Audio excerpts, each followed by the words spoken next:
I want to start this episode. We're still talking about the Korean War. I want to start by talking about the No Gun Ri Massacre, ironically titled. Yes, which means yes, because there were lots of guns involved. We have to go back a few months in our timeline here because I only just discovered this. I only just learned about it because, not surprisingly, doesn't turn up in your Western history books about the Korean War. Partly because it only really came to light in 1999, although it was known about, just denied up until the early 2000s. We've talked over the course of the Korean series of the brutalities that both the North and the South were accused of. Well, this is an instance where there was brutality very early on in the Korean War by American troops against civilians and South Korean civilians. And this is before the Vietnam War. This is before the Korean War had gone on for years, as it eventually did. This is quite early on, but I think it's fascinating for a number of reasons. It gives us a sense of, not only how the Americans could be just as brutal as any of the other participants in the conflict, but also the way that it was denied by the Americans for 50 years. Until some intrepid journalists got enough eyewitness testimonies from South Korean survivors and Americans who were there to make it undeniable. So on July 25th, 1950, North Korean forces seized the town of Yongdong, which is one of your old nicknames I remember on various internet forums from back in the day. But go ahead. Go ahead. Yongdong is about 7 miles or 11 kilometres west of a place called No Gun Ri. US troops were evacuating nearby villages. So July 25th, this is about a month into the invasion. I think the original, and I've said before, we can't call it an invasion because you can't invade your own country. The excursion, the day trip. Civil War. The holiday, the sightseeing, the Civil War, okay. I think the North crossed over the 38th parallel on the 28th of June, so this is about a month later. US troops were evacuating nearby villages, and there was hundreds of residents from towns called Chugok-ri and Imkay-ri. And these villages sort of join like this big village, this refugee train of people that are just walking south, I guess, trying to keep ahead of the forces from the north. And on July 25th, it's estimated about 600 refugees spent the night by a riverbank near a village called Ha-Ga-Ri, which is a few miles west of No Gun Ri. And then apparently about 7 villagers strayed from the group during the night and US soldiers killed them. Not exactly sure why, whether or not they thought they were going to go and leak information to the north or whether they thought they were, guerrillas from the north or soldiers from the north. Something happened. And if I could real quick, just to give a glimpse into the American mindset at this point, we know that the war is not going well for the Americans. And just a day or two before this moment in time, the Americans had heard that a North Korean unit had broken through nearby. So the Americans retreat, regroup, kind of dig themselves in. So they're already expecting something really bad. And we already know and again, this is not excusing it, but their mindset is, oh my God, we're screwed, and they're hypersensitive. And so, when these 7 people separate from these 600 mass, I think they automatically assume, aha, you are not, in fact, refugees. You are either you're spying for them or maybe you are a North Korean soldier. And so, they were shot outright, as far as I know, without any questioning. They were just shot.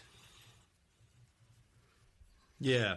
And as we've talked about in earlier episodes, there does seem to have been a deliberate strategy on behalf of the North where they would dress up their soldiers as civilians, refugees, and have them marching down the street, providing cover for the troops that were coming behind. So I can understand that the Americans were touchy, edgy, if they'd encountered this before. Then on the next morning, the 26th of July, villagers found that the soldiers, the US troops, had left. So they just continued down the road and then ended up getting stopped by American troops at a roadblock near No Gun Ri, where they were ordered onto some railroad tracks where they were searched. The US soldiers confiscated their belongings, including knives and things like that they had with them. And then, according to one US veteran who was there, they were instructed to fire on everything, kill them all. Right. And planes were strafing at the same time along the railroad track. The story seems to be that the refugees were spread out along the railroad embankment around about the middle of the day when US military aircraft just came in, strafed and bombed them. A guy who was a 10-year-old boy at the time, Young Hae Chan, talking about it to journalists in 1999, said that the planes kept returning, just shooting, bombing, napalming. Chaos broke out among the refugees. He said, we ran around wildly trying to get away. He said he and another survivor saw soldiers reappear and begin shooting the wounded on the tracks. So survivors tried to hide underneath these railway tracks in like a culvert underneath them, but soldiers shot at them from there. They ran into a tunnel beneath a concrete railroad bridge, and then they were machine gunned by 7th Cavalry troops from both sides of the bridge. Yes. Another survivor, Park Sun-yong, whose 4-year-old son and 2-year-old daughter were killed, and she was badly wounded, later said children were screaming in fear and adults were praying for their lives, and the whole time they never stopped shooting. Two US communication specialists, Larry Levine and James Crum, said they remembered orders to fire on the refugees coming to the 2nd Battalion command post from a higher level, probably they thought from the 1st Cavalry Division. They said they recall it being a frenzy of small arms fire. Some other veterans recalled frontline company officers ordering them to fire. An ex-rifleman, Herman Patterson, said it was assumed there were enemy in these people. Another guy, Thomas Hatcher, of the 1st Battalion, who was nearby, said they were dying down there. I could hear people screaming. The refugees began piling up bodies as barricades and tried to dig into or dig holes in the ground to hide. Some managed to escape that first night, but the US troops were turning searchlights on the tunnels, kept firing, according to Chung Koo-ho, whose mother died trying to shield him and his sister from the gunfire. By the second day, they were still doing it, but apparently the gunfire had been reduced to pot shots, when they were hunting down refugees. Some survivors also said planes returned the second day, firing rockets and dropping bombs. Survivors were reduced to drinking blood-filled water from a small stream running under the bridge. So,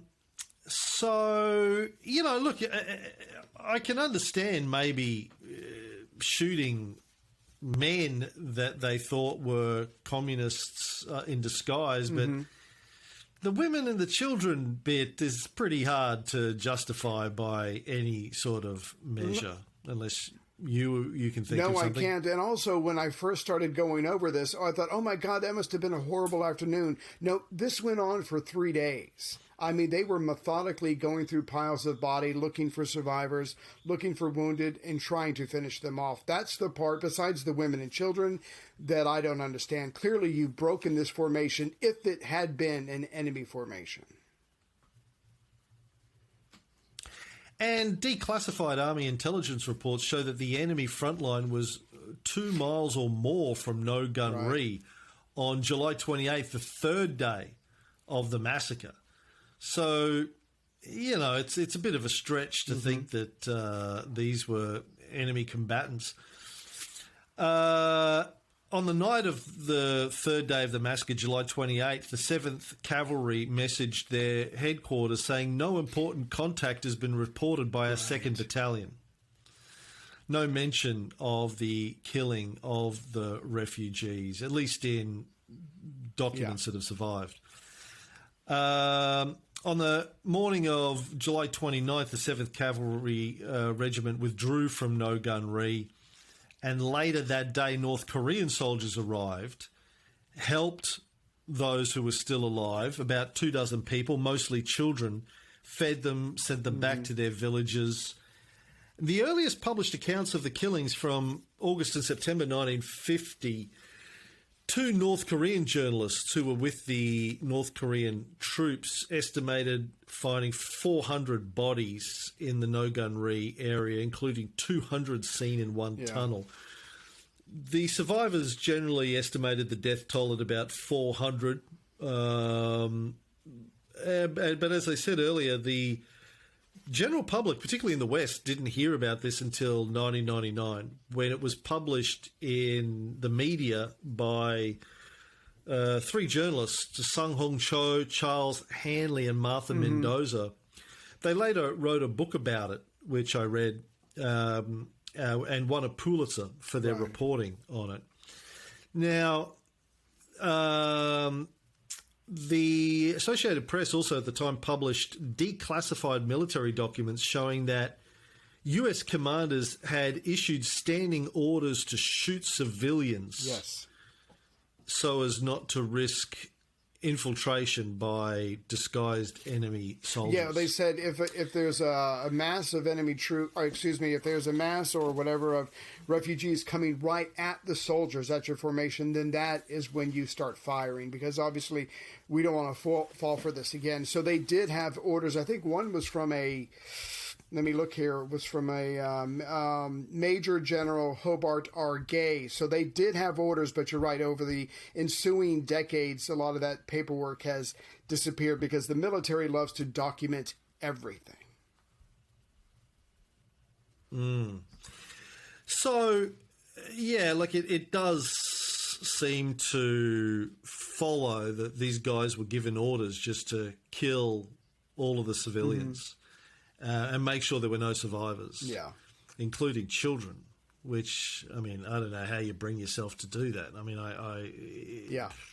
I can imagine myself, you know, as an occupying, invading force in a scary country as a young man being attacked, you know, particularly not a lot of training in a foreign land, people speaking a foreign language, all very scary, losing my shit. And you know, killing civilians if I thought they were, you know, disguised enemy combatants. But kids, women, kids,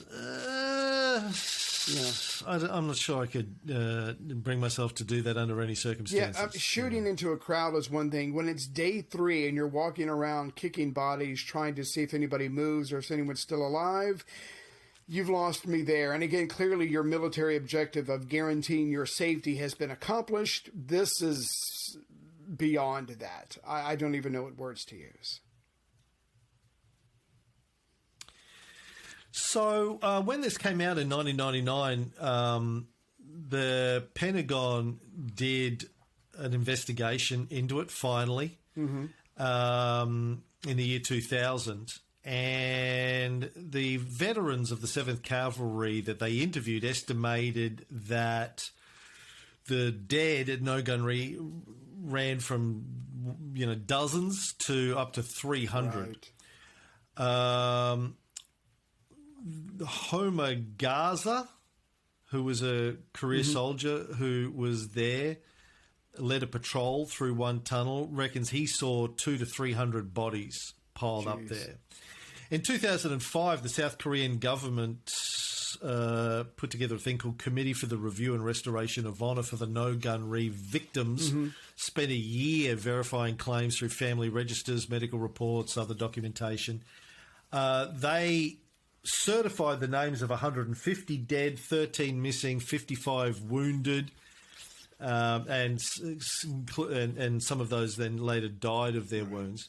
It said, though, that reports weren't filed on many of the victims because of, the passage of time and what was going on at the time. I mean, it was very hard for the next few years, very hard to get anything done. And then, if you lived in the South, the Ri-dictatorship was reinstated, as we'll see later in the next few episodes. And the survivors kept their mouths shut because they knew better. So... and under the Ri government. Yeah, under the Ri government, and, it was a U.S. government, really. It was a U.S. puppet government, as everyone knew, both in the South and the North. Now, the thing is, they have documentation now through stuff that's been declassified to know that news about the refugee killings actually reached U.S. command in Korea and the Pentagon by August of 1950. Yes. There was a captured North Korean military document that was translated that reported the discovery of the massacre. A South Korean agent for U.S. Counterintelligence Command at the time confirmed the North Korean account with local villagers. And high-level knowledge of it seems to have been around. It appeared in a New York Times article from Korea in September 1950 that reported that an unnamed high-ranking U.S. officer told the reporter of the panicky shooting of many civilians by a U.S. Army regiment in July. But there's no evidence that either the High Command in Korea, MacArthur's people, or the Pentagon made any effort to investigate it. Yeah, that's loyalty. That's team loyalty. You don't call what's Reagan's 11th commandment. I don't know the exact wording, but you don't tell on your own people. You don't criticize your own people, and that sounds like what's going on here. Listen, George Bush Senior, I will never when you guys shot down the Libyan aircraft or whatever it was, civilian aircraft in the late 80s, said, I will never apologize for America. Something like that. Now, what got me, now you quoted all these committees that were in South Korea and the reporters and the investigations, but what really got me was when Norman Tinkler, who was a machine gunner for the 7th Cavalry Marines, he said when he was asked, we just annihilated them. I mean, he was given an order and they started firing and they were told to get rid of them all. And they spent 3 days just trying to do exactly that. And so when you have an American soldier just go, yeah, no, it happened pretty much just like you said it did, or you think it did. I mean, that really shook me. I mean, it must have just been a hellacious moment for everybody. But now the Army has to cover it up, and it sounds like they did for a couple of decades. 5 decades. 5 decades. Not just a couple, 5 decades. But after 5 decades of ignoring or dismissing the allegations, the U.S. Army finally acknowledged in the early 2000s that the U.S. military had killed, quote, an unknown number of South Korean refugees at No Gun Ri with small arms fire, artillery and mortar fire and strafing. However, it claimed and continues to claim that no orders were issued to fire on the civilians and that the shootings were the result of hostile fire from among the refugees. Hard to believe. So from the kids, like the kids were all armed with machine guns. At another point, the Army suggested that the soldiers may have misunderstood the 8th Army's Stop Refugees order to mean that they could be shot. That's not how the way orders work. That's not how the way it works in the Army. Sorry. Go ahead. It also described the deaths as an unfortunate tragedy inherent to war and not a deliberate killing. No, we accidentally shot all those children, Commander. Actually, if you say it like that, aren't you... Army's... I'm sorry, do we have bad lag? I apologize. It seems like it's really weak. Let me just say this real quick and then you can go on. Oh, shit, now I forgot what I was going to say. Fuck, it's gone now. Go ahead. I'm sorry, dude. I'll edit that out. The Army report also dismissed the testimony of its own soldiers who said they remembered getting orders to shoot. Yeah. Because, the Army said, none could remember the wording or the officer that they got it from or remembered having received the order directly himself. In 2001, Bill Clinton said he deeply regretted what had happened but didn't apologise for it. Right. So after decades of dismissing claims that it happened, the US Army finally, at least officially, confirmed it through Clinton, but denied that it was a deliberate result of orders. But, I think this is just, this is classic America, man, like committing atrocities and then just denying it for decades, covering it up, denying it, and finally, even when it comes out, trying to spin it. Oh, well, yeah, okay, it did happen, but... not the way you said. It wasn't intentional. It was an accident. Right, yeah. Yeah, of course, nobody... Yeah. As a result, nobody was prosecuted, punished, no, like we're going through this in Australia at the moment. There's a big investigations going on here for many months about atrocities committed by Australian troops in Afghanistan. Because it's important that people who, if they're responsible for these sorts of atrocities, are penalised for it, and it doesn't get normalised in our military that you can do this kind of stuff and walk away from it unscathed. Right. Well, there's a difference between I'm in a war, I participated in a war, and it got ugly, and civilians got killed, and I'm sorry that happened. That just happens in war. Versus our people can do no wrong.